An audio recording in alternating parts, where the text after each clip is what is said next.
सकट चौथ व्रत महात्म्य। दिनांक 6 जनवरी 2026 मंगलवार को सकट चौथ व्रत है। ये व्रत माघ मास की कृष्ण पक्ष की चतुर्थी तिथि को मनाया जाता है। आइए जानते हैं इस व्रत का महत्व। ये व्रत स्त्रियां अपनी संतान की दीर्घायु और सफलता के लिए करती है। इस व्रत के प्रभाव से संतान को रिद्धि सिद्धि की प्राप्ति होती है और उनके जीवन में आने वाली सभी विघ्न बाधाएं गणेश जी दूर कर देते हैं।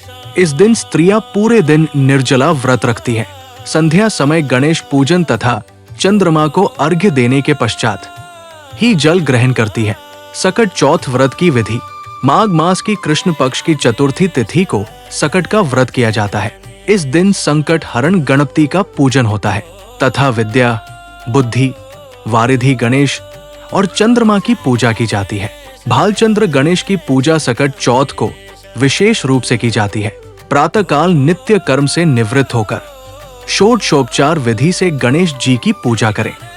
निम्न श्लोक पढ़कर गणेश जी की वंदना करें। गजानन भूत गणादि सेवित कपित जम्बू फल चारु भक्षणम उमासुत शोक विनाश कारकम नमामि विघ्नेश्वर पाद पंकजम। इसके बाद भालचंद्र गणेश का ध्यान कर पुष्प अर्पित करें। पूरे दिन मन ही मन श्री गणेश जी के नाम का जप करें। सूर्यास्त के बाद स्नान कर स्वच्छ वस्त्र धारण करें। अब अपनी घरेलू परंपरा के अनुसार विधि पूर्वक गणेश जी का पूजन करें। एक कलश में जल भरकर रखें और धूप दीप अर्पित करें। नैवेद्य में तिल गुड़ के लड्डू, ईख, गंजी, अमरूद, गुड़ और घी अर्पित करें। ये नैवेद्य रात्रि भर बांस की डलिया से ढंककर रखा जाता है।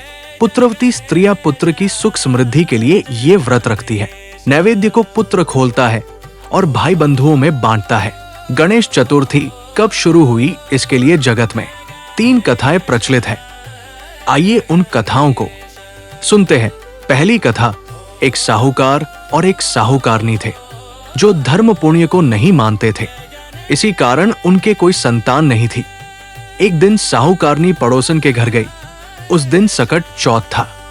पड़ोसन पूजा कर कथा सुना रही थी। साहूकारनी ने पूछा, चौथ का व्रत करने से क्या होता है? पड़ोसन ने कहा, अन्न, धन, सुहाग और पुत्र की प्राप्ति होती है। साहूकारनी ने मन में संकल्प लिया कि गर्भ रहने पर तिलकुट करेगी। गणेश जी की कृपा से उसका गर्भ रह गया, पुत्र भी हुआ, पर उसने समय आने पर अपना वचन पूरा नहीं किया। चौथ देव कुपित हुए और फेरों के समय उसके पुत्र को उठा ले गए। वो पीपल के पेड़ पर बैठा रहा। विवाह रुक गया। अंततः वचन पूरा करने पर गणेश जी प्रसन्न हुए और विवाह संपन्न हुआ। हे सकट चौथ, जैसे साहूकारनी को पुत्र वधू से मिलवाया, वैसे हम सबको भी मिलवाना। कथा कहने सुनने वालों का भला करना। बोलो सकट चौथ की जय, श्री गणेश देव की जय। दूसरी कथा, एक बार महादेव जी पार्वती सहित नर्मदा तट पर गए। पार्वती जी ने चौपड़ खेलने की इच्छा व्यक्त की और हार जीत का साक्षी एक बालक को बनाया गया। खेल में पार्वती जी जीती, पर बालक ने महादेव को विजयी बताया। क्रोधित होकर पार्वती जी ने उसे शाप दे दिया। बालक ने क्षमा मांगी। तब उसे गणेश व्रत का उपदेश मिला। व्रत के प्रभाव से उसे शाप से मुक्ति मिली। महादेव और पार्वती जी दोनों ने गणेश व्रत किया और पुनः मिलन हुआ। इस प्रकार सकट चौथ व्रत का महात्म्य प्रकट हुआ। बोलो सकट चौथ की जय, श्री गणेश देव की जय। तीसरी कथा, एक नगर में देवरानी और जेठानी रहती थी। देवरानी गरीब लेकिन गणेश भक्त थी, जबकि जेठानी अमीर होकर भी लोभी थी। देवरानी ने श्रद्धा से तिल चौथ का व्रत किया। रात में गणेश जी आए और उसकी भक्ति से प्रसन्न हुए। उसका घर धन वैभव से भर गया।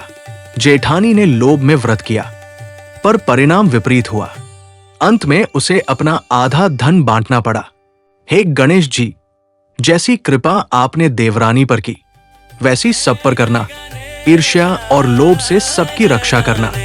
बोलो सकट चौथ की जय, श्री गणेश देव की जय। गणपत्ये नमः।